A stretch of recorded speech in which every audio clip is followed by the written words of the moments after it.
Hello friends, मैं आपके लिए एक वीडियो लेकर आया हूं जो रॉबर्ट ग्रीन की पुस्तक 48 लॉज ऑफ पावर पर आधारित है, जिसे मैंने 4 पार्ट्स में डिवाइड किया है। इस वीडियो में मैं आपको 48 लॉज ऑफ पावर के सभी लॉज बताऊंगा, जिसे देखने के बाद आप अच्छी तरह समझ जाएंगे कि पावरफुल लोग किस तरह आम लोगों पर शासन करते हैं और हमेशा पावरफुल बने रहते हैं। आप समझ जाएंगे कि पावरफुल लोग कैसे सोचते हैं और कौन से टैक्टिक्स का इस्तेमाल करते हैं। लेखक रॉबर्ट ग्रीन ने हमें जीवन में कामयाब होने के लिए और किसी भी कंडीशन में पावरफुल बने रहने के लिए 48 लॉज बताए हैं। फ्रेंड्स, मैं आपको एक एक लॉ डिटेल में एग्जाम्पल्स के साथ बताऊंगा। इस वीडियो में एग्जाम्पल्स तो पुराने दिए गए हैं, लेकिन ये लॉज आज के ज़माने में भी पूरी तरह से लागू होते हैं। एग्जाम्पल्स को देखकर आपको लगेगा कि ये लॉज कुछ अनैतिक है, कुछ इमोरल हैं, लेकिन अनैतिक लोगों के साथ अनैतिकता से ही निपटना पड़ता है। महाभारत में भी श्री कृष्ण ने अर्जुन से कहा था कि धर्म की रक्षा के लिए उसे कौरवों से लड़ना पड़ेगा। धर्म की रक्षा के लिए महाभारत में युधिष्ठिर को भी झूठ बोलना पड़ा था। फ्रेंड्स, मुझे पूरा यकीन है कि इस वीडियो को देखने के बाद आप बहुत कुछ सीखेंगे और इन सभी लॉज को प्रैक्टिकली फॉलो कर सकेंगे। सो फ्रेंड्स, चलिए शुरुआत करते हैं पहले लॉ से।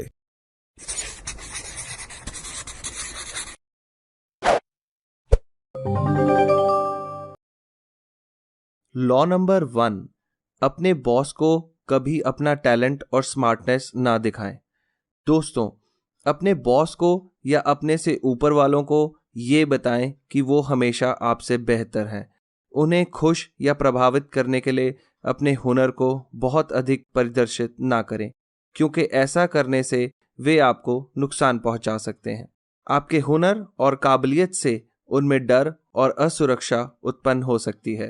पहला लॉ समझने के लिए लेखक रॉबर्ट ग्रीन ने हमें फ्रांस के राजा लुई 14 का उदाहरण दिया है। दोस्तों, मैं आपको बताना चाहूँगा कि लुई 14 17वीं शताब्दी में फ्रांस के राजा थे और उनका एक फाइनेंस मिनिस्टर था निकोला फुकेट, जिसने राजा को इम्प्रेस करने के चक्कर में एक बहुत शानदार पार्टी आयोजित की, जिस पर उसने बहुत ही ज़्यादा खर्च किया। लुई 14 ने उसे सरकारी खजाना खर्च करने के जुर्म में जेल में डाल दिया। राजा को इम्प्रेस करने के कारण निकोला फुकेट को अपनी बाकी की जिंदगी जेल में बितानी पड़ी। अपने मास्टर्स को सदा यह महसूस कराएं कि वो आपसे बेहतर और प्रभावशाली हैं, और इस तरह आप कामयाबी की ऊंचाइयों को हासिल करेंगे। लॉ नंबर 2, दोस्तों पर अधिक विश्वास ना करें, शत्रुओं का इस्तेमाल करना सीखें। अपने दोस्तों से बचकर रहें, क्योंकि वो आपको कभी भी धोखा दे सकते हैं। दोस्त आसानी से ईर्ष्या से भर जाते हैं। आपको आगे बढ़ता देखकर वो बिगड़ सकते हैं और अत्याचारी बन सकते हैं। बाइजेंटाइन राज्य के राजा माइकल 3 को बसिलियस द्वारा मौत के मुंह से बचाया गया था। इसके बदले में माइकल ने बसिलियस को बहुत सारे गिफ्ट और पैसे दिए। बसिलियस की ताकत और बहादुरी देखकर राजा माइकल बहुत प्रभावित हुआ और उसने बसिलियस को घोड़ों के प्रशिक्षक से अस्तबल का मुखिया बना दिया। बसिलियस को बाइजेंटीन सबसे अच्छे स्कूल में ट्रेनिंग दी गई और उसे एक सभ्य और पढ़ा लिखा इंसान बनाया गया। बसिलियस ज्यादा अथॉरिटी और पावर चाहता था, इसलिए उसने माइकल को मार दिया। दरअसल आपको अपने शत्रुओं से ज्यादा अपने दोस्तों से डरने की जरूरत है। किसी पर विश्वास करने से पहले 100 बार सोचें, क्योंकि लोग खुदगर्ज हैं और हमेशा कुछ ना कुछ चाहते हैं। आपके पुराने प्रतियोगी और दुश्मन दोस्तों की तुलना में ज्यादा अच्छे और वफादार दोस्त साबित हो सकते हैं। लॉ नंबर 3, अपने उद्देश्यों को छुपाएं।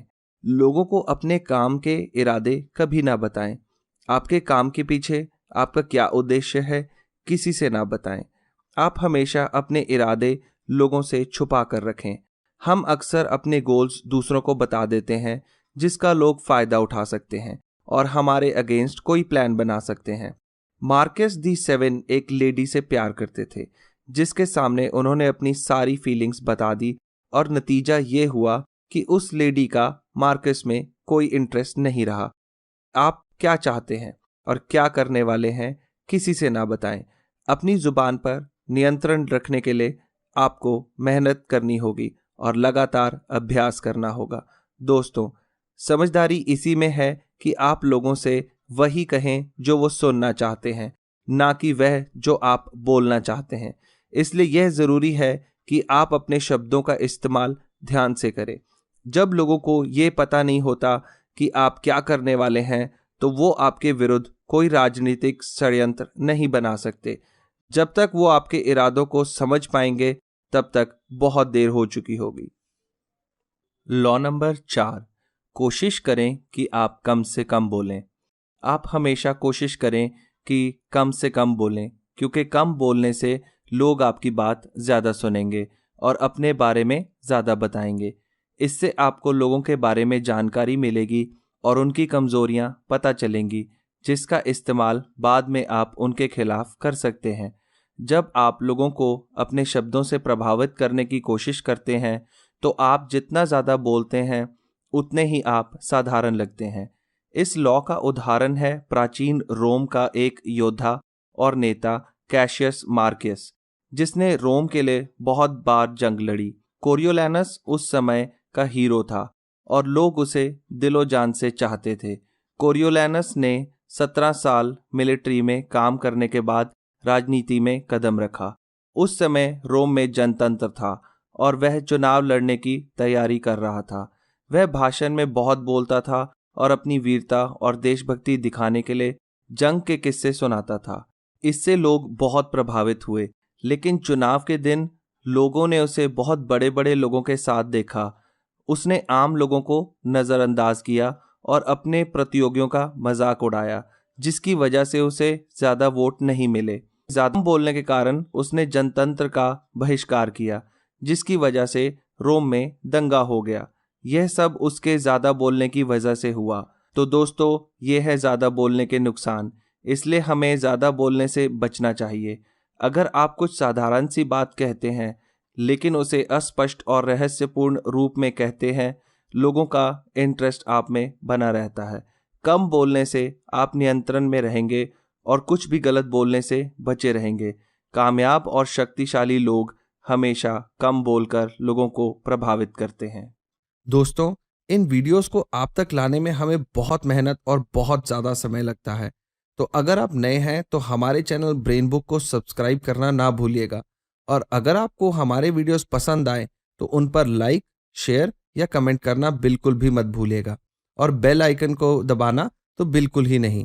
आपका प्रोत्साहन हमें और ऐसे वीडियोस को आप तक लाने में मदद करेगा। लॉ नंबर 5, दोस्तों, 5वां लॉ ये कहता है कि रेपुटेशन यानी प्रतिष्ठा पर बहुत कुछ निर्भर करता है। इसे हमेशा संभाल कर रखें। दोस्तों, प्रतिष्ठा ही आपकी शक्ति का आधार है। प्रतिष्ठा के बल पर आप लोगों को जीत सकते हैं और भयभीत कर सकते हैं। दूसरे विश्व युद्ध के दौरान अर्विन रोमेल अपनी अच्छी गनिंग स्किल्स के लिए जाने जाते थे, जिससे शत्रु भी उनका सम्मान करते थे और डरते थे और लड़ने के लिए पहले ही डिमोरलाइज हो जाते थे। आपकी रेपुटेशन यानी प्रतिष्ठा आपसे पहले आती है, मतलब लोग आपको अपनी रेपुटेशन से जानते हैं। दोस्तों, शुरू में आपको किसी भी क्षेत्र में अपनी प्रतिष्ठा बनाने के लिए कड़ी मेहनत करनी पड़ेगी। ऐसा करने से आप हिस्ट्री में अलग ही दिखाई देंगे और लोग आपके बारे में बात करेंगे। इसे ध्यान से बनाएं और हमेशा बचा कर रखें, खास तौर पर तब जब आप पहली बार अपनी प्रतिष्ठा बना रहे हो, क्योंकि आपके प्रतिद्वंदी और आपसे जलने वाले लोग आपकी प्रतिष्ठा को बिगाड़ने के लिए कुछ भी करने को तैयार रहेंगे। लॉ नंबर 6, किसी भी कीमत पर ध्यान आकर्षित करें। दोस्तों, रॉबर्ट कहते हैं कि लोग किसी भी चीज़ को उसकी लुक से परखते हैं। जो चीज़ दिखाई नहीं देती उसकी कोई अहमियत नहीं होती। अपने आप को भीड़ में शामिल ना करें, नहीं तो लोग आपको भूल जाएंगे। दोस्तों, आप अपनी एक अलग पहचान बनाएं, जिससे आप भीड़ से अलग दिखाई देंगे और लोगों का ध्यान हमेशा आप पर रहेगा। पाब्लो पिकासो स्पेन के एक मशहूर पेंटर और मूर्तिकार थे, जो कभी नहीं चाहते थे कि लोग उन्हें भूल जाएं। पिकासो या तो बहुत अच्छी पेंटिंग बनाते थे या बहुत ही बुरी यानी अगली पेंटिंग्स बनाते थे, क्योंकि उनका मानना था कि किसी तरह की पब्लिसिटी अच्छी पब्लिसिटी है। दोस्तों, ध्यान आकर्षित करने की कला किसी में भी जन्म से नहीं होती, यह आपको सीखनी होगी। आपको अपनी एक ऐसी छवि बनानी होगी जिससे आप दूसरों से अलग दिखाई दें। आपका नाम और प्रतिष्ठा उस छवि से जुड़ा हुआ है। आपको लोगों से कुछ अलग करना होगा और उसे दुनिया के सामने लाना होगा। आपकी छवि चाहे अच्छी हो या बुरी, लेकिन एक बार आपकी अच्छी छवि बन गई तो आप लोगों की नज़रों में रहेंगे और हमेशा उनका ध्यान आकर्षित करते रहेंगे। ठीक ऐसा ही किया था पाब्लो पिकासो ने। दोस्तों, पावरफुल बने रहने के लिए ये ज़रूरी है कि आप लोगों की नज़र में रहें और सदा उनका ध्यान अपनी तरफ आकर्षित करते रहें। लॉ नंबर 7, दूसरों से काम लेना सीखें। थॉमस एडिसन, जो कि ना सिर्फ एक अच्छे साइंटिस्ट बल्कि एक अच्छे बिजनेसमैन भी थे, एडिसन ने निकोलस टेस्ला की कंपनी को अपने जनरेटर में सुधार करने का काम दिया। निकोला टेस्ला ने पूरे 1 साल तक एडिसन के जनरेटर पर काम किया और उसमें बहुत सारे सुधार किए। निकोला टेस्ला के काम का सारा क्रेडिट एडिसन की कंपनी को मिला। एडिसन ने यह काम करने के लिए निकोला टेस्ला को $50,000 देने का वादा किया था, लेकिन उन्हें पूरे पैसे नहीं दिए गए, ना ही उसे अपने काम का कोई क्रेडिट मिला। टेस्ला ने रेडियो भी बनाया था, लेकिन रेडियो बनाने के लिए सारा क्रेडिट मार्कोनी को मिला। टेस्ला ने ऐसे बहुत सारे आविष्कार किए और वैज्ञानिक तौर पर काम किया, लेकिन उन्हें उन कार्यों का क्रेडिट कभी नहीं मिला, ना ही उन्हें अपने कार्य के कभी पूरे पैसे मिले। निकोला टेस्ला की कहानी से हमें पता चलता है कि हमें क्या करना चाहिए और क्या नहीं। शक्तिशाली बनने के लिए यह ज़रूरी है कि आप दूसरों से काम लेना सीखें और ऐसे लोगों को हायर करें जो वो काम जानते हैं जो आप नहीं कर सकते। लॉ नंबर 8, दूसरों को अपनी तरफ लाने का प्लान बनाएं। ज़रूरत पड़ने पर बेट यानी चारे का इस्तेमाल करें। जब आप किसी व्यक्ति को कोई काम करने के लिए फोर्स करते हैं तो नियंत्रण आपके हाथ में होता है। जब आप अपने दुश्मन को अपनी तरफ खींचने के लिए कोई तरकीब बनाते हैं और उसे अमल में लाते हैं तो उनकी योजनाएं असफल हो जाती हैं। इस लॉ के उदाहरण हैं ओटो वॉन बिस्मार्क, जो कि जर्मनी के एक ताकतवर नेता और राजनीतिज्ञ थे। उन्होंने कहा था कि जब वह हिरन को पकड़ने के लिए चारा डालते हैं तो कभी पहली हिरनी को गोली नहीं मारते, बल्कि पूरे झुंड के आने का इंतजार करते हैं। अपने दुश्मन को अपनी चाल पर प्रतिक्रिया करने को मजबूर करें, उन्हें शानदार लाभ होने का लालच दें और अपनी ओर आकर्षित करें और फिर उस पर आक्रमण करें। दोस्तों, शक्ति का मतलब है लोगों को अपने नियंत्रण में रखना और उनसे अपनी चाल पर प्रतिक्रिया करवाना। जब आप लोगों को अपनी तरफ आकर्षित करते हैं तो सारा नियंत्रण आपके हाथ में होता है, और जिसके हाथ में नियंत्रण होता है उसी के पास शक्ति होती है, वही शक्तिशाली होता है। लॉ नंबर 9, दूसरों को अपने काम से जीतें, अपने आर्ग्यूमेंट से नहीं। प्राचीन रोम के जनरल मुशियानस को जंग लड़ने के लिए मजबूत शस्त्र चाहिए था। उसने अपने इंजीनियर को जंग के लिए एक मजबूत जहाज बनाने को कहा। मुशियानस के इंजीनियर ने जहाज का कोई और डिज़ाइन बनाने की सलाह दी। इंजीनियर ने मुशियानस के साथ जहाज के डिज़ाइन पर तर्क वितर्क किया। इसका नतीजा ये हुआ कि मुशियानस ने इंजीनियर को मौत की सज़ा सुनाई। दोस्तों, यह इंजीनियर अपनी जगह पर बिल्कुल सही था, लेकिन अपने बॉस की बात का अनादर करने की वजह से वह मारा गया। कहने का मतलब यह है कि आपके बॉस या बड़े अधिकारी इस बात की परवाह नहीं करते कि आप सही हैं या गलत, वो तो सिर्फ आपसे अपनी बात मनवाना चाहते हैं। शक्तिशाली लोग अपनी बात ना मानने पर किसी को भी नुकसान पहुंचा सकते हैं। इसलिए अपने बॉस से या ऊपर वालों से कभी आर्गुमेंट्स या बहस ना करें। उनके साथ सदा सहमति जताएं और अपने काम से उनका दिल जीतने की कोशिश करें, ना कि अपने शब्दों से। लॉ नंबर 10, दुखी और बदकिस्मत लोगों से दूर रहें। लोला मॉन्टेस ने बवारिया के राजा को मोहित करके उसके राज्य का पतन कर दिया। कामयाब और शक्तिशाली लोगों को अपने वश में करके उन्हें बर्बाद करना ही उसका लक्ष्य था। लोला की अराजकता और बर्बादी की चाहत ने सब कुछ बर्बाद कर दिया। लोला के स्वभाव के कारण बहुत सी जिंदगियां खत्म हो गईं। जो भी लोग उसके संपर्क में आए वे या तो बर्बाद हो गए, मर गए, या फिर उन्हें समाज से बाहर कर दिया गया। इस प्रकार का संक्रामक चरित्र केवल स्त्रियों तक ही सीमित नहीं है, बल्कि कई पुरुष भी इस प्रकार संक्रामक होते हैं। ऐसा संक्रामक चरित्र किसी भी व्यक्ति के अंदर की अस्थिरता को दर्शाता है। जब यह अस्थिरता बाहर निकलती है तो दूसरे लोगों को भी प्रभावित करती है। संक्रामक चरित्र वाले लोग बहुत शक्तिशाली होते और वे अपने संपर्क में आने वाले किसी भी व्यक्ति को अपनी नकारात्मक भावनाओं से प्रभावित कर सकते हैं। इसलिए दोस्तों, हमें दुखी और बदकिस्मत लोगों से दूर रहना चाहिए और उनके संपर्क में आने से बचना चाहिए। अगर आप दुखी और बदकिस्मत लोगों के संपर्क में रहेंगे या उनकी मदद करेंगे तो आप भी उनके साथ बर्बाद हो जाएंगे। लॉ नंबर 11, लोगों को अपने ऊपर निर्भर रखना सीखें। दोस्तों, लॉ नंबर 11 यह कहता है कि लोगों को अपने ऊपर निर्भर करके रखें। इससे उनकी नज़रों में आपकी अहमियत बनी रहेगी। दुनिया में हर व्यक्ति ज़रूरत के हिसाब से काम करता है और उसी व्यक्ति को संपर्क करता है जिसकी उसे ज़रूरत होती है। दोस्तों, इस लॉ के उदाहरण थे जर्मनी के एक बहुत ताकतवर नेता और राजनीतिक ओटो वॉन बिस्मार्क, जो लोगों को अपने ऊपर निर्भर रखने की ताकत को जानते थे। बिस्मार्क ने एक कमज़ोर राजा ढूंढा, फ्रेडरिक विलियम फोर, जो कि प्रोशिया का राजा था। बिस्मार्क ने राजा को अपने ऊपर पूरी तरह निर्भर कर लिया।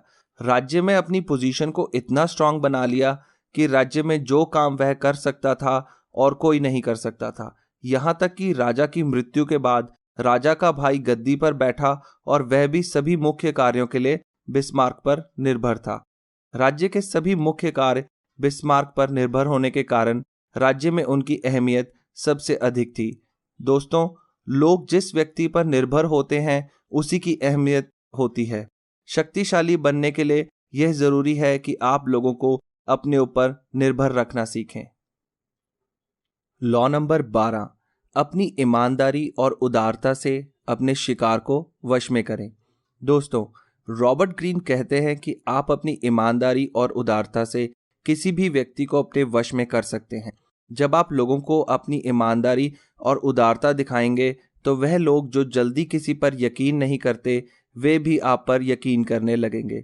यह लॉ कहता है कि आप शुरू से बहुत ईमानदार और उदारता दिखाएं, और जब दूसरा व्यक्ति आप पर यकीन करने लगे तो आप जैसा चाहें उसे धोखा दे सकते हैं या हेराफेरी कर सकते हैं।